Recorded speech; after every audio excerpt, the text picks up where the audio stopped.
Have you ever felt like you're working so hard, but nothing's changing? That's one of the most frustrating parts of ADHD, right? The truth is, every single choice you make is either moving you toward success or toward failure. And it's easy to say, I'll just skip today. But those little skips add up. In fact, only 1 out of 20 people, just 5%, actually reach their goals. That's why I want to talk to you about the book called The Slight Edge by Jeff Olson, because what he shares can change the way you look at your success, especially if you're living with ADHD.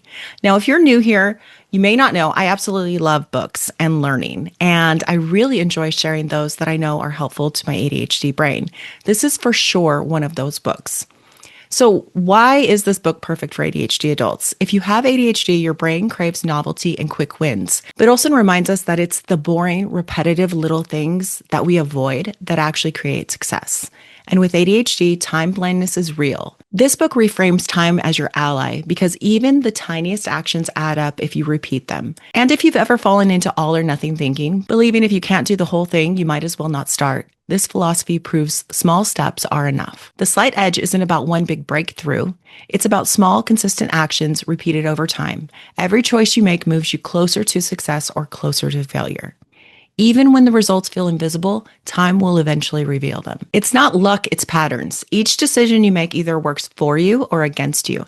And with ADHD impulsivity, it's easy to underestimate how much those little I'll just skip it moments add up. The habits that create success are simple: saving a little money, drinking some water, reading a few pages. But because the payoff isn't instant, they're just not easy to do. And if your brain craves quick gratification like most ADHD brains do, trusting this invisible process is a game changer. This is exactly what I work on with my clients. We focus on small moves towards their goals. Those small moves stack up until they've become the person that they want to be, doing the things that they thought they could never do. That's the slight edge at work. And honestly, I'm right in the middle of this myself now. I'm in the 3rd week of my fitness journey. My commitment isn't glamorous. It's just show up, weight train, get my steps in, drink water, get to bed on time, and eat the protein that I need. It may not look like much today, but I know that it's adding up to something bigger. And when I feel stuck or overwhelmed, I ask myself one question: how can I make today slightly better than yesterday? That little shift keeps me moving forward, and those tiny moves always add up. In the book, Jeff Olson talks about Steve Martin, and he tells a story of when Steve Martin was a teenager. He couldn't act, he wasn't funny, and he wanted to play the banjo, but he wasn't very good. But he practiced the boring things every single day: one-liners, magic tricks, and yes, the banjo. He gave himself 40 years to learn it. 40 years. That perspective changed his life. And over time, those mundane repetitions turned him into one of the biggest names in comedy. That's what mastering the mundane looks like. This book also reminds us to keep learning. Reading just 10 pages a day or listening to 15 minutes of something inspiring can completely change the way you think. And when you repeat it enough, it shifts from your conscious brain to your subconscious, where habits live. And that's when they become automatic. The science backs this up. Every time you repeat a small action, you strengthen the neural pathway. Your brain is literally rewiring itself. And the old saying, you can't teach an old dog new tricks, it's simply not true anymore. Neuroplasticity proves we can form new habits at any age.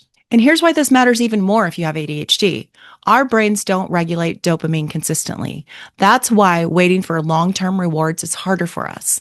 But small daily wins, checking a box, finishing a micro habit, give the dopamine boost that keeps us moving forward. This is exactly why Olson's philosophy works so well with ADHD brains. Olson shares 7 habits that create success: show up, be consistent, stay positive, commit for the long haul, cultivate deep desire, be willing to pay the price, and practice integrity even when no one's watching.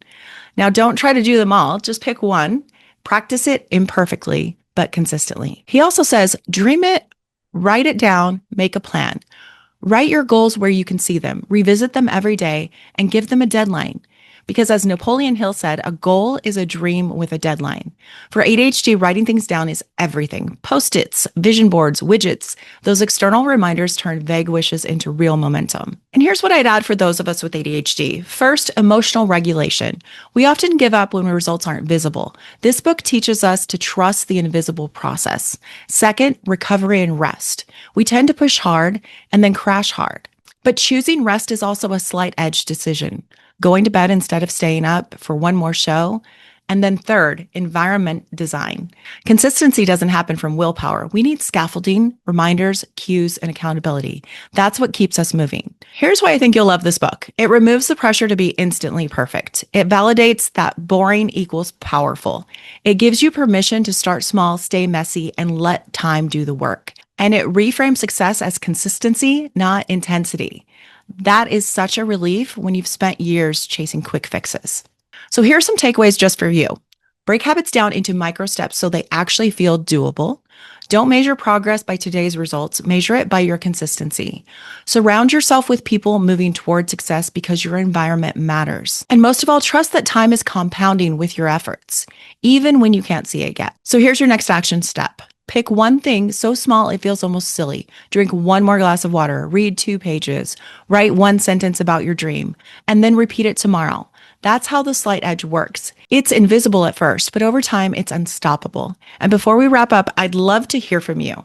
I've set up a SpeakPipe page where you can leave me a voice message with your questions, your challenges, or even your wins. I may feature some of them on future episodes so we can keep this conversation going together. That link is speakpipe.com/learning to thrive with ADHD. And you'll also find that in the show notes. I love this topic. I feel like this topic is in much of my life where these small, little consistent habits, and I know I'm hearing some of you say, consistency, it's so hard for me. Yes, it's hard for all of us. And when it's hard at first, you're right on track. It's always hard at first.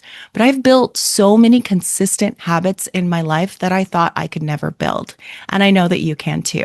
I want to thank you so much for being with me today, and I will see you guys next week. Thank you for your time today and especially your attention. If you're anything like me, you love to learn. Sometimes, though, we can know what to do, but struggle to put it into action without the right support. That's what private ADHD coaching is for, to give you the unique support and accountability you need to make the change you know is possible. Book a free consultation with me today at www.learntothrivewithadhd.com/services. I look forward to meeting you.